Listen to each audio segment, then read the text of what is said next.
این اسنیک یا این اسنیک یا حتی این یکی اسنیک، ولی ظاهرا یکیشون یه جورایی پدر همشونه و اسمش هم بیگ باسه، یه سرباز افسانه‌ای که به درجات بالای نظامی رسید و داستانش فراز و فرودهای خاص خودشو داشت. سلام، اینجا بازی پلاته و امروز با شماییم با 30 فکت جالب درباره کاراکتر بیگ باس از فرانچایز متال گیر سالید.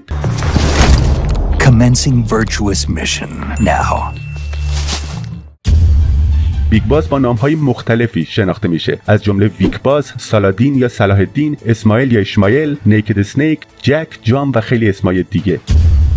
بیگ باس در بازی‌های متال گیر سالید حس بویایی نداره. این ایده خاص کوجیمایی از این واقعیت نشأت میگیره که بازیکن در طول گیم پلی هیچ راهی برای استفاده از حس بویاییش نداره. در متال گیر سالید 5 یه جوک هم در این مورد وجود داره. بیگ باس بعد از یه مأموریت سخت وقتی به پایگاه برمیگرده متوجه نمیشه که بوی بدی میده. Welcome back, boss. Another successful mission.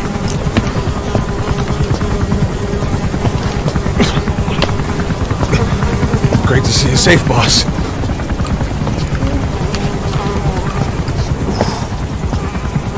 Snake, you stink. بیگ باس در بازی‌های متال گیر سالید در چند عنوان مهم حضور داره: متال گیر 2 سالید اسنیک، متال گیر سالید 3 اسنیک ایتر، متال گیر سالید پورتبل آپس، متال گیر سالید 4 گانز آف د پیتریتس، متال گیر سالید پیس واکر و متال گیر سالید فانتوم پین. اگه بیگ باس مسمومیت غذایی بگیره میتونید توی منوی درمان بچرخونینش و بعد از برگشت به بازی مسمومیتش رو درمان کنید. با این کار سرش گیج میره و بالا میاره و از مسمومیت خلاص میشه. یک کاتسین جالب تولد برای بیگ باس تو بازی فانتوم پین وجود داره که اگه در روز تولدی که برای کاراکتر بازی در نظر گرفتیم واردش بشین اتفاق میفته.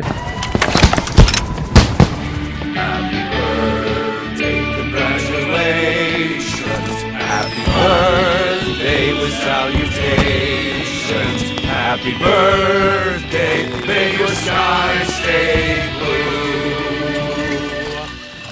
Happy birthday to you.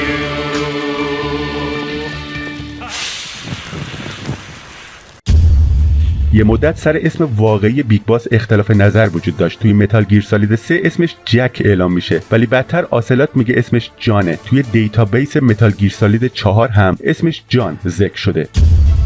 بیگ باس شخصیتیه که تمامی اسنیک های سری متال گیر ازش کپی شدن و در واقع کلونش هستن، یعنی سالید اسنیک، لیکوید اسنیک و سالیدس اسنیک. و اگه بازی اسید 2 رو روی PSP بازی کرده باشین اسنیک رو هم میشناسین، اسمش فقط اسنیکه.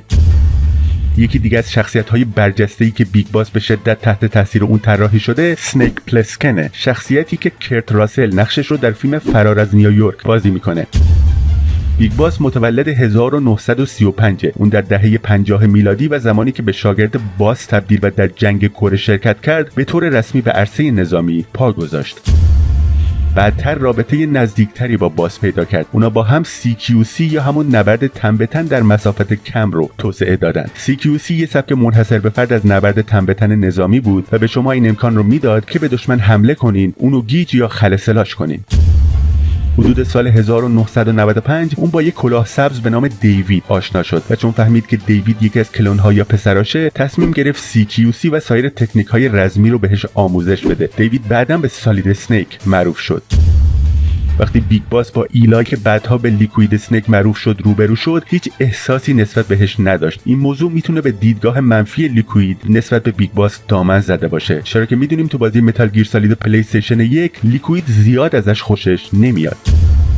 تو بازی متال گیر 3 بیگ باس یا نیکد اسنیک دستگیر میشه و باید از چنگ آسلات و سربازاش فرار کنه. یه ردیاب تو کمر اسنیک کار گذاشته شده که میشه تو منوی بازی برش داشت. اگه با ایوا روبرو بشین و قبلش ردیاب رو جدا نکرده باشین یه کاتسین بامزه پخش میشه. There's something in here.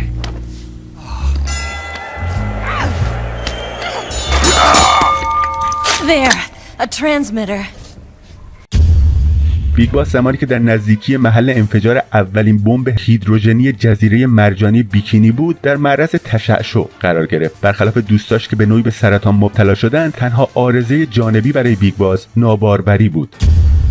همونطور که از کوجیما انتظار میره، هر بازی متال گیر یه ذره شیطنت توش داره. تو پیس واکر میتونیم با کاراکتر پز اورتگا قرار بذارین. Really? Oh, I am so happy. You're going to take a picture of me? جدای از اون میتونیم با کاز یا همون مستر میلر هم برین سر قرار. یهو میبینین کنار ساحل با لباس شناین و اگه حس کنجکاویتون گل کنه میتونین این قرار رو یه جوری پیش ببرین که یه عالمه چیزای جالب کشف کنین. تو بازی پیس واکر مشخص میشه که بیگ باس تو اتفاقات اسنیک ایتر فقط 29 سالش بوده. با توجه به خط زمانی بازی ها وقتی که میمیره حدود 79 سالش بوده. تو متال گیر سالید 4 سخت‌ترین امبلم برای به دست آوردن امبلم بیگ باسه. با به دست آوردن این امبلم پوشش ترسناک و استتاری بهتون داده میشه که با پوشیدنش تمام سربازای PMC با دیدنتون وحشت زده میشن.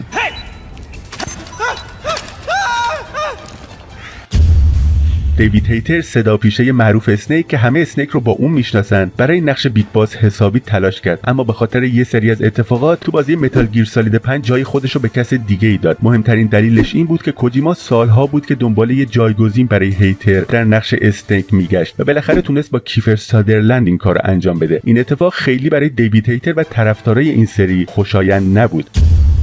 تو بازی سوپر بامرمن آر سالید اسنیک و نیکد اسنیک حضور داشتن و جفتشون توسط دیوید هیتر صدا پیشگی شده بودن. خیلی از اتفاقات گذشته بیگ باس تغییر کرده که توی دفترچه راهنمای رسمی متال گیر سالید 1998 به وضوح قابل مشاهده است. بعضی از چیزهایی که تغییر کردن به این صورت بودن: ظاهرا قبلا هاوایی به عنوان محل تولدش معرفی شده بود، با نازی‌ها تو فرانسه جنگیده بوده و نسبت به میراث ژاپنی خودش تعصباتی داشته، ولی حالا اینا تو خط داستانی رسمی بازی به حساب نمیان. در یکی از تصاویر تبلیغاتی بازی متال گیر سالید پورتبل آپس، بیگ باس با کلاه سبز کج چریکی به تصویر کشیده شده، در حالی که در هیچ کجای بازی از این کلاه استفاده نمیکنه. شاید این کار صرفاً برای نشون دادن علاقه بیگ باس به چگوارا انجام شده بوده. وقتی بیگ باس تو بیمارستان به هوش میاد، پرستاری رو میبینیم که کنار یه گل وایستاده که بسیار شبیه گل استار آف بتلهم لیلیه، یعنی همون گلی که در قسمت‌های انتهایی بازی متال گیر 3 میدیدیم. بیگ باس در ابتدا به قدری شبیه به شان کانری بازیگر سابق نقش جیمز باند مدل سازی شده بود که به خاطر شباهت زیاد به چهره واقعی مجبور به تغییر چهره شدن. در انتهای بازی متال گیر سالید 3 که بیگ باس تو قبرستونه، اگه دکمه R1 رو بزنین به خاطر ناراحتی بیگ باس میبینیم دوربین با اشکش خیس شده. تو بازی متال گیر سالید 3 مشخص میشه که بیگ باس از خفاش‌ها میترسه و همچنین از خوناشام‌ها هم وحشت داره. وحشتش از خوناشام‌ها به حدیه که کابوسش رو میبینه. Whenever somebody starts talking about vampires, I end up dreaming about them that night. اسم بازی فانتوم پین یا درد فانتوم که بیگ باس شخصیت اصلیشه به عارضه‌ای واقعی اشاره داره که در اون افراد بعد از قطع عضو درد رو در عضوی که دیگه وجود نداره حس میکنن. مثلا اگه پا از زانو قطع شده باشه، فرد قطع عضو شده ممکنه تو انگشتای همون پاش که البته دیگه وجود نداره احساس خارش کنه. جالبه که خیلی وقتا برای اینکه مغزشون بفهمه عضو قطع شده و درد متوقف بشه باید توی آینه نگاه کنن.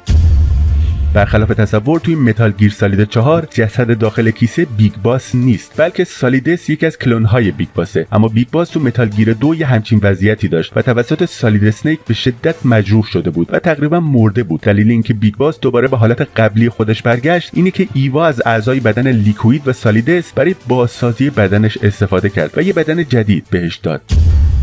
مدالی که در انتهای بازی متال گیر سالید اسنیک ایتر به بیگ باس اهدا میشه دیستینگویشد سرویس کراسه که دومین درجه افتخار بزرگیه که یه سرباز میتونه به دستش بیاره. سلام، اینجا بازی پلاته و بی مقدمه بریم سراغ فکت های شرکت بدنام آمبرلا در فرانچایز رزیدنت ایول. اولین نشانه‌های ایجاد شرکت آمبرلا به دهه 1960 میلادی برمیگرده، جایی که مؤسسان این شرکت قبل از ایجاد آمبرلا آزمایشاتی برای اصلاح نژاد انسان در اروپا و آمریکای شمالی انجام دادند. آزول اسپنسر